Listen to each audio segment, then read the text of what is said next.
nesta celebração da Paixão do Senhor, nós estamos dando continuidade ao que conhecemos e chamado o Tríduo Pascal, o ponto mais alto de toda a liturgia ao longo do ano. A Semana Santa, claro, os tempos que preparam a Quaresma, mas o Tríduo Pascal é uma única grande celebração. Tanto é que vocês que nos acompanham pelas redes sociais, e sabemos que são muitas, e queremos agradecer pela vossa presença. Sabemos que espiritualmente todos vocês têm uma ligação muito grande, profunda, querida para com a Igreja de São Sebastião e com toda a comunidade dos capuchinhos. E nós estamos fazendo questão de poder, através os meios de comunicação social, e agradecemos aqui também, nós temos alguns leigos que estão nos auxiliando e nos ajudando e enfrentando também algumas preocupações por parte dos familiares, até arriscando, mas para que tudo isso aconteça, tem sempre atrás dos bastidores pessoas que se dedicam, que se disponibilizam. Então é a oportunidade para agradecer quem anima e quem está atrás desse celular. Então dizia que esta celebração eucarística entra dentro do Tríduo Pascal. Você, meu irmão, minha irmã, percebeu que a celebração de hoje começou em uma forma silenciosa, diferente de todas as outras celebrações. Vocês sabem que é o único dia do ano aonde a Igreja suspende, não celebra a Eucaristia. Essa nossa celebração é marcada principalmente pela abundância da Palavra de Deus. Nós acabamos de ouvir a profecia, a carta de São Paulo e todo o relato da paixão de João. Em somente 2 ocasiões, ao longo do ano litúrgico, os fiéis, a Igreja proclama a paixão de Jesus Cristo por inteiro. Conforme ao ano litúrgico, no domingo de Ramos, nós ouvimos o relato da paixão segundo Marcos, Mateus e Lucas. Sempre na Sexta-feira Santa é o João que nos doa a grande entrega de Jesus. Por isso gosto de pensar que é uma única grande celebração que começou ontem, em um clima de festa, um clima onde até a liturgia consente de cantar o Glória, motivo de festa, onde nós lembramos a ceia do Senhor, a última ceia, onde Ele se entrega sob forma de um pão eucarístico. E é o dom que deixa a Igreja a cada uma de nós na Eucaristia. E depois a instituição do sacerdócio. E ainda o mandamento novo. Nesta noite passamos rezando, acompanhando a agonia de Jesus. E agora celebramos a sua paixão e morte. Mas seria pouca coisa, neste momento, entristecermos, ficar angustiados, um pouco porque a liturgia, a Igreja, tudo parece que está morto. Isso seria realmente triste e não correto, porque o Tríduo Pascal já vislumbra a partir deste momento o que nós celebraremos amanhã à noite com a Vigília Pascal. E digo isso porque nós sabemos, várias vezes já repetimos,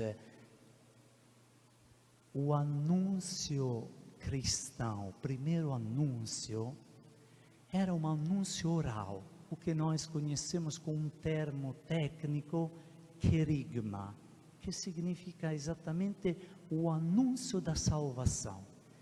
E não existiam ainda os evangelhos. Os evangelhos chegaram somente a partir dos anos 70, 80, após a morte de Cristo.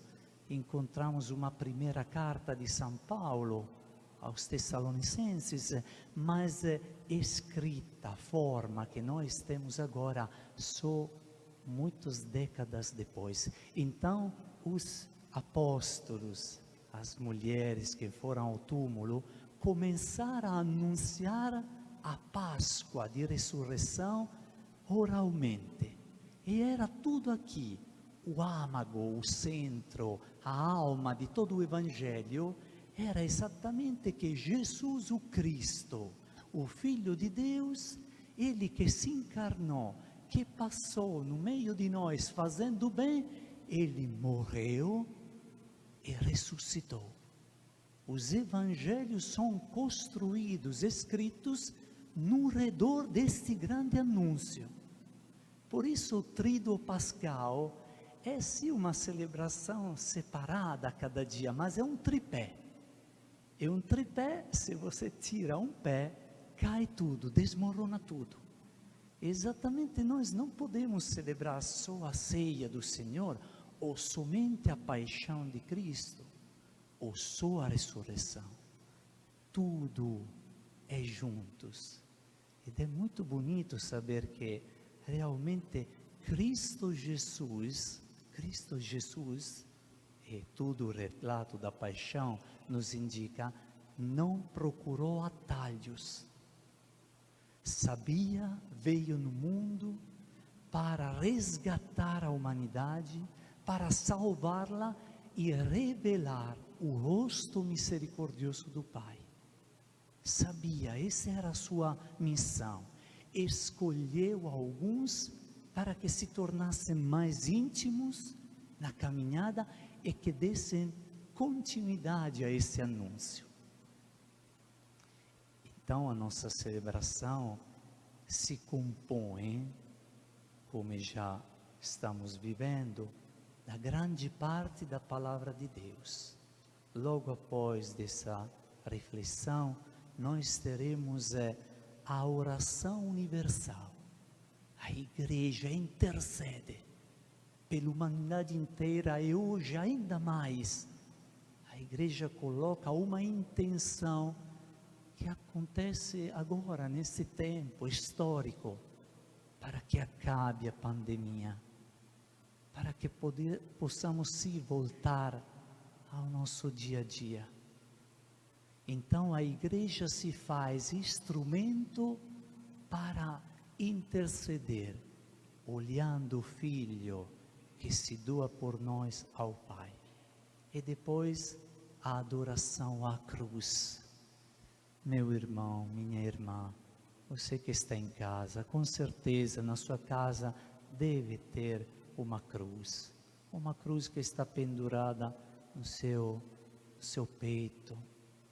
No momento que nós frades iremos adorar e beijar a cruz, como sinal de grande amor, em resposta a esse grande amor que Deus nos deu no seu Filho, faça isso também conosco.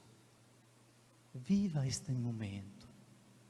Peça ao Espírito Santo que possa lhe ajudar a entrar dentro deste grande mistério da paixão, morte e ressurreição de Cristo.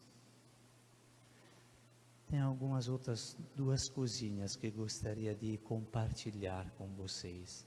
Hoje, meditando, pensando, e também porque se ouve muito, nós religiosos às vezes somos interpelados diante muito sofrimento, mortes, como que nós fôssemos os representantes de Deus e que devemos em alguma forma defender Deus. Então, quantas perguntas eu pelo menos estou recebendo nesse período, mas por que, Frei, esta pandemia? Mas por que, Frei, o sofrimento? Mas por que, Frei, a morte? E nós, é claro, temos uma resposta. E hoje nós estamos celebrando tudo isso. Às vezes não é sempre fácil e precisa uma luz divina para poder entender o grande mistério que está atrás do sofrimento. Deus é Pai. Estava dizendo o Padre Raniero Cantalamessa, o nosso confrade, na homilia da Sexta-feira Santa, que Deus tem projeto de bem para a humanidade e não de dor. Deus tem um projeto de amor para com todos. Tem a sua pedagogia, que é a pedagogia de um pai. E aqui talvez chegue uma resposta que se encontra na palavra de Deus. O livro da sabedoria, no capítulo 2, nós encontramos uma expressão que revela e indica por que a morte.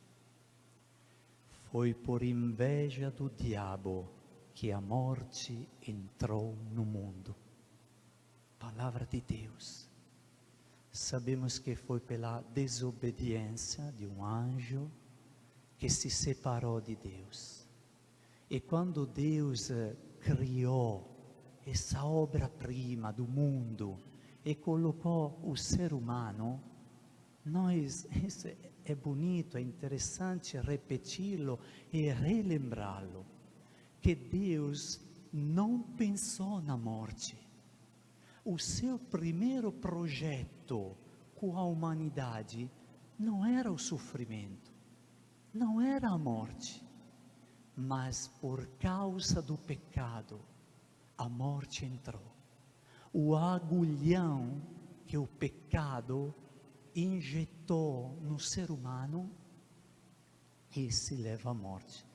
Para confirmar tudo isso, o número 1008 do Catecismo da Igreja Católica, Catecismo, diz assim: a morte é consequência do pecado. Preste atenção, porque é palavra da Igreja, da tradição da Igreja. Embora o homem possuísse uma natureza mortal, Deus o destinou a não morrer. Vou repetir porque é forte. O homem possuísse uma natureza mortal, Deus o destinou a não morrer. A morte foi, portanto, contrária aos desígnios de Deus. Vocês entendem bem que Deus não nos pensou para o sofrimento. Deus não nos criou para morrer. E a resposta nós temos na Virgem Maria, uma criatura onde o pecado nem a sombra apoiou nela, não morreu. Ela não conheceu a morte. E ela prefigura a igreja, prefigura os seus filhos. Mas enquanto a desobediência e o pecado entrou, nós pagamos esta consequência. Mas não foi o primeiro projeto de Deus. Tanto é que Deus teve que pensar o plano B. E o plano B, entendemos que Deus preparou a humanidade e enviou o seu Filho Jesus. E enquanto o pecado é um vírus que mata a gente, mata também o pecado, espiritualmente mata. Jesus devia assumir este vírus para criar um contravírus, um antivírus. E é por isso que o Filho de Deus chega até a consequência mais dramática de morrer. Por quê? Porque não tem um gesto de amor mais alto do que este. É bonito fazer algo de bom para a pessoa que amamos. Preparar uma comida é um gesto de amor, é bonito. É bonito se disponibilizar para que a liturgia aconteça, é bonito, é um gesto de amor. Dizer uma palavra boa a um irmão, a uma irmã, é bonito, é um gesto de amor, mas não é o nível alto, o máximo. O mais alto, Jesus mesmo diz: não há prova de amor maior que dar a vida. A maior expressão que nós conhecemos para que pudéssemos entender quanto Deus nos ama era enviar o seu Filho Jesus e assumir este vírus do pecado que é a morte. E que a partir da ressurreição de Cristo, a morte não tem mais poder. O pecado não tem mais poder, porque para aqueles que creem, há vida eterna. Para aqueles que creem em Jesus Cristo, que morreu, venceu a morte não tem mais poder, porque se encontrou a vacina. Temos muito para refletir, meditar e principalmente agradecer a Deus. Então, é um dia assim de meditação, de silêncio. Tudo nos ajuda a pensarmos que Jesus morreu, mas não é o ponto final. Não é. É uma passagem. Que bonito, me permito ainda de citar algumas expressões que é tradição da igreja milenária, diziam os santos, e nós encontramos em um texto que formou gerações de santos, a imitação de Cristo. Per crucem ad lucem. Não é possível encontrar a luz se não se passa pela cruz. Não há Semana Santa sem Sexta-feira Santa. Não se pula este dia. E poderíamos remontar ainda mais atrás da imitação de Cristo, os romanos, quando iam em uma batalha, o capitão que acompanhava para incentivar os seus soldados dizia: per asperas ad astra, pelas dificuldades chegaremos às estrelas, à glória. Se homens que iam enfrentando a batalha sentiam estas palavras tão fortes, assim preparar para até enfrentar a morte, para ter um momento de glória, as astras. Quanto mais nós cristãos, quanto nós mais filhos de Deus resgatados pelo Filho de Deus Jesus. Então, era isso que eu queria dizer. Eu não tenho às vezes a resposta a todos os quesitos e nem devo, porque Deus é Deus e não precisa se defender, e não precisa alguém que o defenda. Ouvimos que Jesus chegou um momento que não respondeu mais, se calou. Mas uma coisa é certa: Deus não nos criou para o sofrimento e para a morte. Deus, portanto, teve que redesenhar o seu primeiro projeto. Eu fiz, enviando o seu Filho Jesus. Amém.